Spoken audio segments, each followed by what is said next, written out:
Revista Espírita. Terceiro ano, 1860. Jornal de Estudos Psicológicos. Publicada sob a direção de Allan Kardec. Setembro de 1860. História do maravilhoso e do sobrenatural. Pelo Sr. Louis Figuier. Por Louis Figuier. Primeiro artigo. É um pouco da palavra maravilhoso como da palavra alma, há um sentido elástico que pode dar lugar a interpretações diversas, por isso, acreditamos útil colocar alguns princípios gerais no artigo precedente, antes de abordar o exame da história que nos dá o Sr. Figuier. Quando essa obra apareceu, os adversários do Espiritismo bateram as mãos dizendo que, sem dúvida, teríamos pela frente um forte adversário, em seu caridoso pensamento, já nos viam mortos sem retorno, tristes efeitos da cegueira passional irrefletida, porque, se dessem ao trabalho de observar o que querem demolir, veriam que o Espiritismo será um dia, e isso mais cedo do que creem, a salvaguarda da sociedade, e talvez mesmo lhe deverão a sua salvação, não dizemos no outro mundo, com o qual poucos se inquietam, mas neste. Não é levianamente que dizemos estas palavras, não chegou ainda o tempo de desenvolvê-las, mas muitos já nos compreendem. Voltando ao Sr. Figuier, nós mesmos pensamos encontrar nele um adversário verdadeiramente sério, trazendo enfim argumentos peremptórios que valessem o trabalho de uma refutação séria.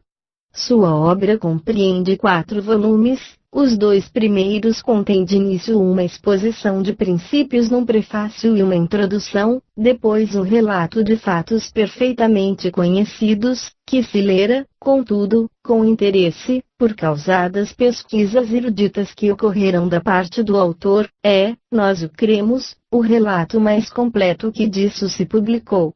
Assim, o primeiro volume é quase inteiramente consagrado à história de Urbain Grandier e dos religiosos de Loudun, vem em seguida os convulsionários de Saint Médard, a história dos profetas protestantes, a varinha adivinhatória, o magnetismo animal. O quarto volume, que acaba de aparecer, trata especialmente das mesas girantes e dos espíritos batedores. Retornaremos mais tarde sobre este último volume, nos limitando, por hoje, a uma apreciação sumária do conjunto. A parte crítica das histórias que os 2 primeiros volumes encerram consiste em provar, por testemunhos autênticos, que a intriga, as paixões humanas, o charlatanismo, aí desempenharam um grande papel, que certos fatos levam uma marca evidente de malabarismos, mas é o que ninguém contesta, ninguém nunca garantiu a integridade de todos esses atos, os espíritas, menos que os outros, devem mesmo agradecer ao Sr. Figuier por ter juntado provas que evitarão numerosas compilações, eles tendo interesse em que a fraude seja desmascarada, e todos aqueles que as descobrirem nos fatos falsamente qualificados de fenômenos espíritas, lhes prestarão serviço. Ora, para prestar semelhantes serviços, nada melhor que os inimigos, vê-se, pois, que os próprios inimigos são bons para alguma coisa, somente neles, o desejo da crítica os arrasta, algumas vezes, muito longe.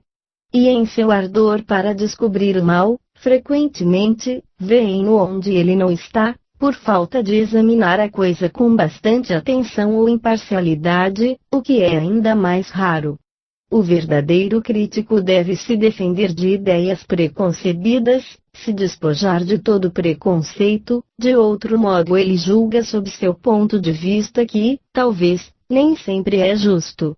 Tomemos um exemplo, suponhamos a história política dos acontecimentos contemporâneos escrita com a maior imparcialidade, quer dizer, com uma inteira verdade, e suponhamos essa história comentada por 2 críticos de opiniões contrárias, por serem todos os fatos exatos, eles melindrarão forçosamente a opinião de um dos 2, daí 2 julgamentos contraditórios, um que levará a obra às nuvens, o outro que a dirá boa para se lançar ao fogo. E todavia a obra não continha senão a verdade.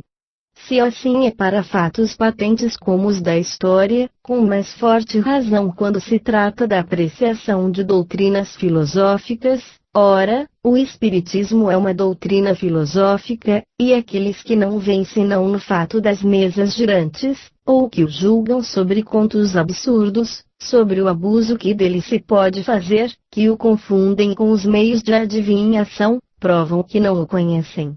O Sr. Figueira está nas condições requeridas para julgá-lo com imparcialidade. É o que se trata de examinar. O Sr. Figueira inicia assim em seu prefácio. Em 1854, quando as mesas girantes e falantes, importadas da América, fizeram a sua aparição na França, elas aí produziram uma impressão que ninguém esqueceu. Muitos espíritos sábios e refletidos ficaram assustados com esse excesso imprevisto da paixão do maravilhoso. Não podiam compreender um tal descaminho em pleno 19º século, com uma filosofia avançada e no meio desse magnífico movimento científico que dirige tudo hoje para o positivo e o útil. Seu julgamento está pronunciado, a crença nas mesas girantes é um descaminho. Como o Sr. Figueira é um homem positivo, deve-se pensar que, antes de publicar o seu livro, tudo viu, tudo estudou, tudo aprofundou, em uma palavra, que fala com conhecimento de causa. Se fora de outro modo, cairia no erro do Sr. Schiff Jobert, de Lamballe, com a sua teoria do músculo estalante, ver a revista do mês de junho de 1859. E, todavia, é do nosso conhecimento que, há um mês apenas, ele assistiu a uma sessão onde provou que é estranho aos princípios mais elementares do Espiritismo. Dir-se-á suficientemente esclarecido porque assistiu a uma sessão? Certamente não duvidamos de sua perspicácia, mas, por grande que seja, não poderíamos admitir que ele possa conhecer e, sobretudo, compreender o Espiritismo em uma sessão, que não aprendeu a física em uma lição. Se o Sr. Figueira pudesse fazê-lo, teríamos o fato por um dos mais maravilhosos. Quando ele tiver estudado o Espiritismo com tanto cuidado como se tem com o estudo de uma ciência, que tiver consagrado um tempo moral necessário, que tiver assistido alguns milhares de experiências, que se tiver dado conta de todos os fatos sem exceção, que tiver comparado todas as teorias, então somente poderá fazer uma crítica judiciosa. Até lá o seu julgamento é uma opinião pessoal, que não terá mais peso no pró que no contra. Tomemos a coisa de um outro ponto de vista. Dissemos que o Espiritismo repousa inteiramente sobre a existência, em nós, de um princípio imaterial, dito de outro modo, sobre a existência da alma. Aquele que não admite um espírito em si, não pode admiti-lo fora de si, por consequência, não admitindo a causa, não pode admitir o efeito. Gostaríamos, pois, de saber se o Sr. Figueira poderia colocar, na cabeça de seu livro, a profissão de fé seguinte. 1. Eu creio em Deus, autor de todas as coisas, todo-poderoso, soberanamente justo e bom, e infinito em suas perfeições. 2. Eu creio na providência de Deus. 3. Eu creio na existência da alma sobrevivente ao corpo, e em sua individualidade depois da morte. Nisso creio não como uma probabilidade, mas como uma coisa necessária e consequente dos atributos da divindade. 4.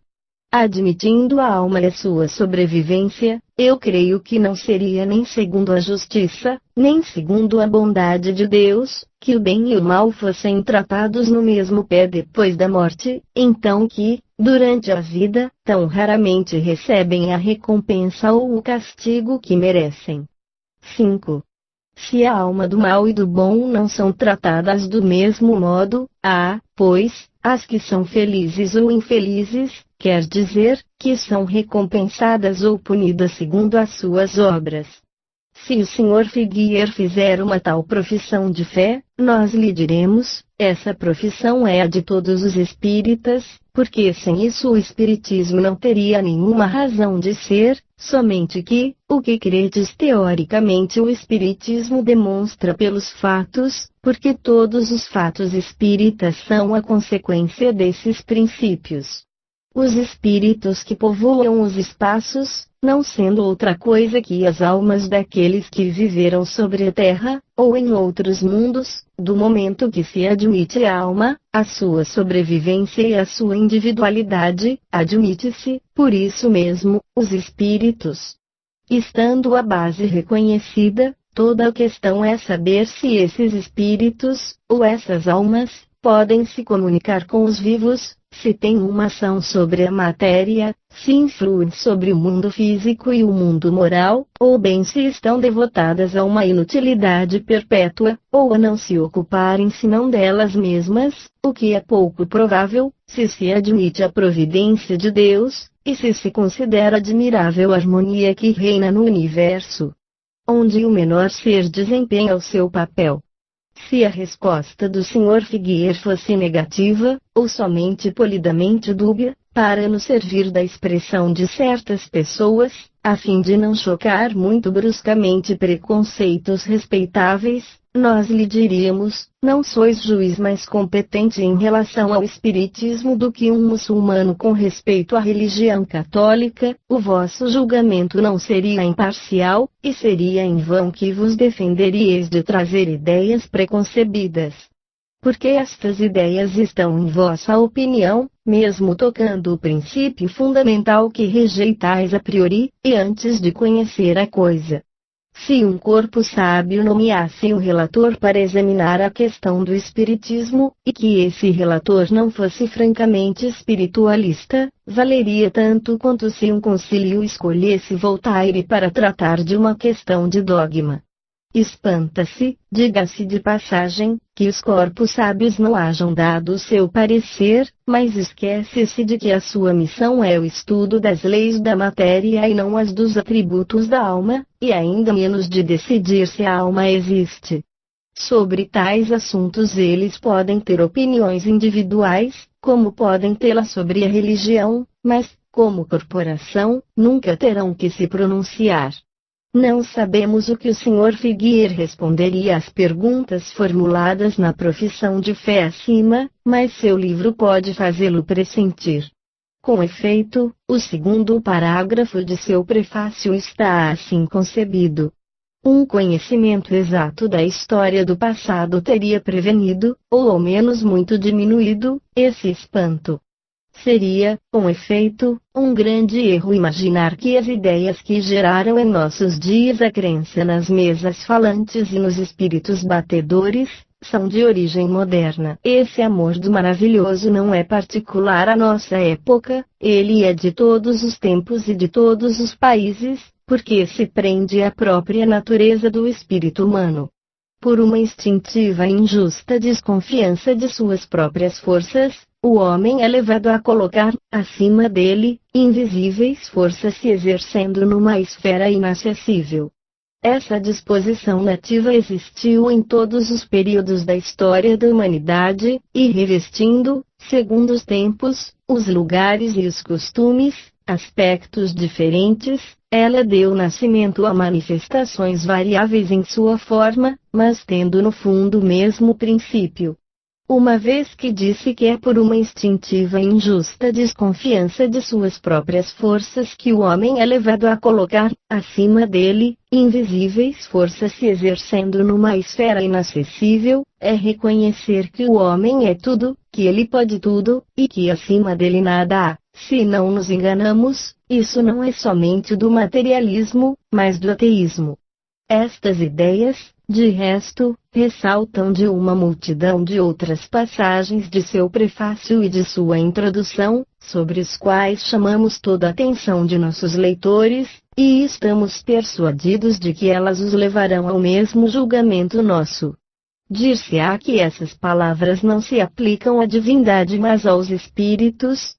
Nós lhes responderemos que, então, eles não conhecem a primeira palavra do Espiritismo, uma vez que negar os espíritos é negar a alma, sendo os espíritos e as almas uma só e mesma coisa, que os espíritos não exercem a sua força numa esfera inacessível, uma vez que estão ao nosso lado, nos tocando, agindo sobre a matéria, a exemplo de todos os fluidos imponderáveis e invisíveis que, contudo, são os mais poderosos motores e os agentes mais ativos da natureza. Só Deus exerce o seu poder numa esfera inacessível aos homens. Negar esse poder é, pois, negar a Deus.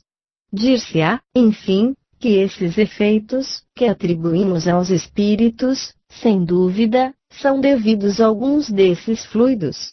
Isso seria possível, mas, então, nós lhes perguntaremos como fluidos ininteligentes podem dar efeitos inteligentes. O Sr. Figueiredo constata um fato capital em dizendo que esse amor do maravilhoso é de todos os tempos e de todos os países, porque ele se prende à própria natureza do espírito humano.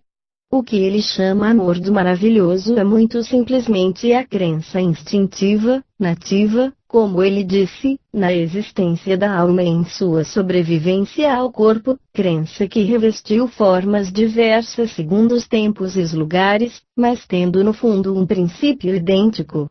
Esse sentimento inato, universal no homem, Deus ter-lhe-á inspirado para se divertir com ele, para lhe dar aspirações impossíveis de se realizarem. Crer que isso possa ser assim, é negar a bondade de Deus, é negar o próprio Deus.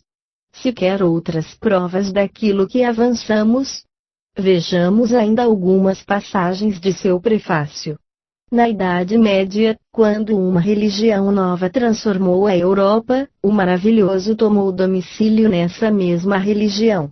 Cresce nas possessões diabólicas, nos feiticeiros e nos mágicos. Durante uma série de séculos, essa crença foi sancionada por uma guerra sem trégua e sem misericórdia, feita aos infelizes que eram acusados de um secreto comércio com os demônios ou com os mágicos seus cúmplices. Pelo fim do 17º século, na aurora de uma filosofia tolerante e esclarecida, o diabo caiu em desuso, e a acusação de magia começa a ser um argumento usado, mas o maravilhoso não perde os seus direitos por isso. Os milagres floresceram a porfia nas igrejas das diversas comunhões cristãs. Cresce, ao mesmo tempo, na varinha adivinhatória, ou se reporta aos movimentos de um bastão em forquilha para procurar os objetos do mundo físico e se esclarecer sobre as coisas do mundo moral. Continua-se, nas diversas ciências, a admitir a intervenção de influências sobrenaturais, precedentemente introduzidas por Paracelso. No 18º século, apesar da voga da filosofia cartesiana, ao passo que, sobre as matérias filosóficas, todos os olhos se abriram às luzes do bom senso e da razão, no século de Voltaire e da enciclopédia, só o maravilhoso resiste à queda de tantas crenças até aqui veneradas. Os milagres pululam ainda.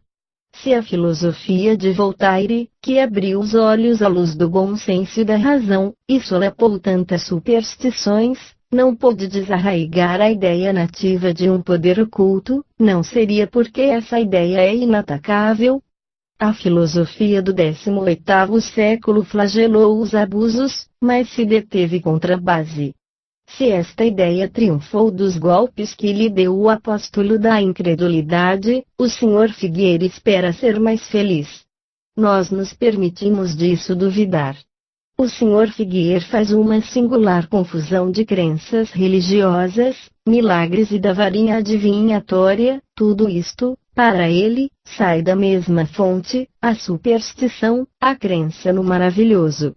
Não empreenderemos defender aqui esse pequeno bastão em forquilha que teria singular propriedade de servir para a procura do mundo físico, pela razão de que não aprofundamos a questão, e que temos por princípio não louvar ou criticar senão o que conhecemos, mas, se quiséssemos raciocinar por analogia, perguntaríamos ao Sr. Figueiredo se a pequena agulha de aço com a qual o navegador encontra sua rota, não tem uma virtude tão maravilhosa quanto o pequeno bastão forquilhado. Não, direis, porque conhecemos a causa que a faz agir, e essa causa é toda física.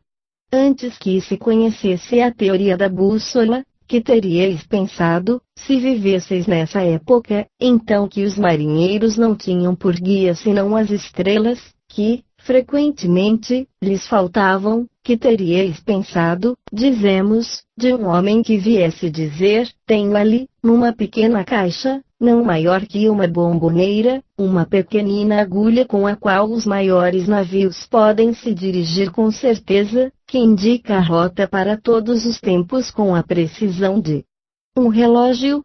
Ainda uma vez, não defendemos a varinha adivinhatória, e ainda menos o charlatanismo que dela se apoderou, mas perguntamos somente o que haveria de mais sobrenatural em que um pequeno pedaço de madeira, em circunstâncias dadas, fosse agitado por um eflúvio terrestre invisível, como agulha imantada pela corrente magnética, que não se vê mais.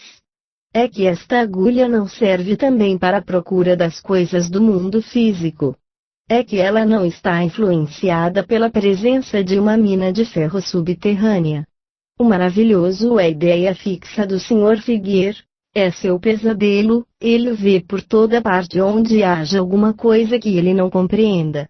Mas pode somente, ele, sábio, dizer como germina e se reproduz o menor grão. Qual é a força que faz a flor girar para a luz? O que, sob a terra, atrai as raízes para um terreno propício, e isso através dos obstáculos mais duros. Estranha aberração do espírito humano, que crê tudo saber e não sabe nada, que esmigalha sob os pés maravilhas sem nome, e nega um poder sobre-humano.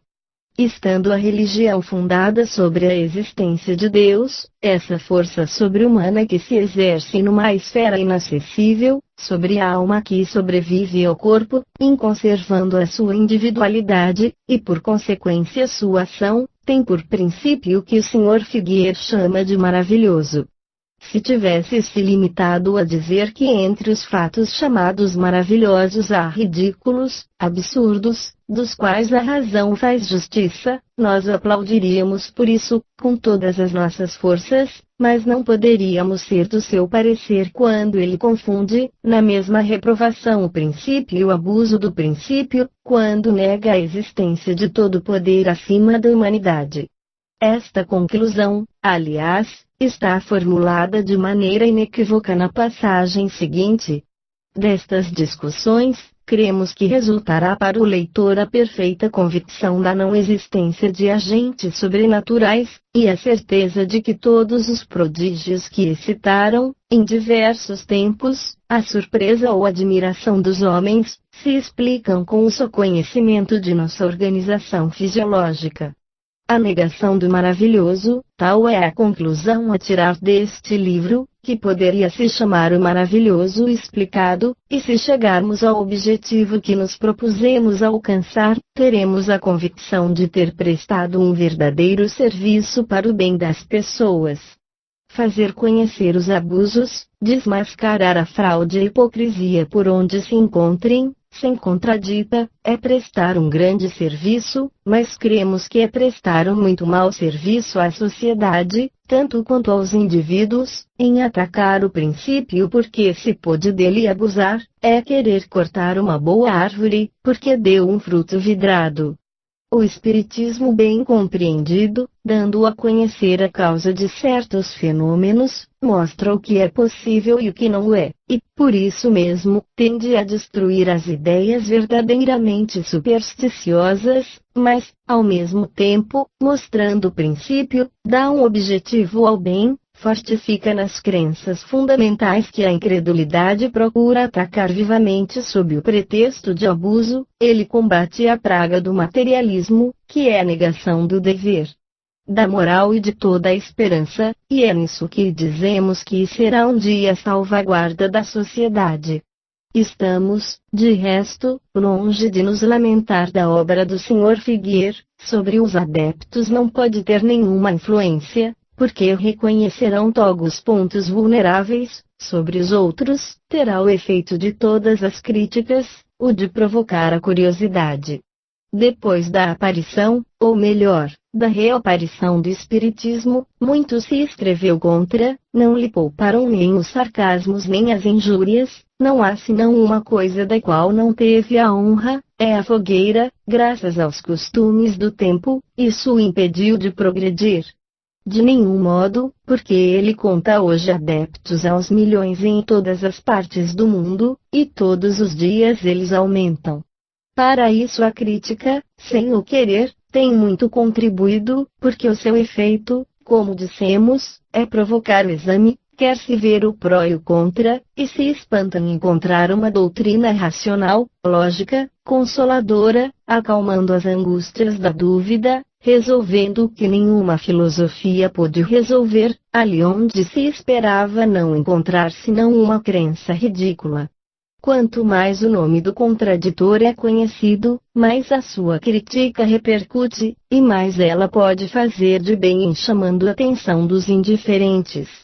Sob este aspecto, a obra do Sr. Figueira está nas melhores condições. Por outro lado, ele escreveu de maneira séria, e não se arrasta na lama de injúrias grosseiras e de personalismos, únicos argumentos dos críticos de baixa classe, uma vez que pretende tratar a coisa do ponto de vista científico, e a sua posição lhe o permite, ver-se-á, pois, aí a última palavra da ciência contra esta doutrina, e então o público saberá a que se prender. Se a sábia obra do Sr. Figuier não tiver o poder de lhe dar o golpe de misericórdia, duvidamos que outros sejam mais felizes, para combatê-la com eficácia, não há senão um meio, e com prazer lhe o indicamos. Não se destrói uma árvore cortando-lhe os ramos, mas cortando-lhe a raiz. É necessário, pois, atacar o espiritismo pela raiz e não pelos ramos que renascem à medida que são cortados. Ora, as raízes do espiritismo, deste descaminho do 19º século, para nos servir de sua expressão, são a alma e seus atributos, que ele prove, pois, que a alma não existe, e nem pode existir, porque sem almas não haverá mais espíritos. Quando ele tiver provado isto, o espiritismo não terá mais razão de ser e nos confessaremos vencidos. Se o seu ceticismo não vai até aí, que ele prove, não por uma simples negação, mas por uma demonstração matemática, física, química, mecânica, fisiológica ou qualquer outra. 1. Que o ser que pensa durante a sua vida não deve mais pensar depois de sua morte. 2. Que se ele pensa, não deve mais querer se comunicar com aqueles que amou. 3. Que se ele pode estar por toda a parte, não pode estar ao nosso lado. 4. Que se está ao nosso lado, não pode se comunicar conosco. 5. Que pelo seu envoltório fluídico ele não pode agir sobre a matéria inerte. 6. Que se ele pode agir sobre a matéria inerte, ele não pode agir sobre um ser animado. 7. Que se ele pode agir sobre um ser animado, não pode dirigir a sua mão para fazê-lo escrever. 8. Que podendo fazê-lo escrever, não pode responder às suas perguntas e transmitir-lhe o seu pensamento. Quando os adversários do espiritismo nos tiverem demonstrado que isso não se pode, por razões tão patentes como aquelas pelas quais Galileu demonstrou que não é o Sol que gira ao redor da Terra, então poderemos dizer que as suas dúvidas são fundadas. Infelizmente, até este dia, toda a sua argumentação se resume nestas palavras: eu não creio, portanto, isto é impossível. Eles nos dirão, sem dúvida, que cabe a nos provar a realidade das manifestações, nós lhes provamos pelos fatos e pelo raciocínio. Se não admitem nem a uns nem ao outro, se negam o que vem, cabe a eles provar que o nosso raciocínio é falso e que os fatos são impossíveis. Num outro artigo examinaremos a teoria do Sr. Figuier, desejamos por ele que ela seja de melhor quilate que a do músculo estalante de Jobert, de Lamballe.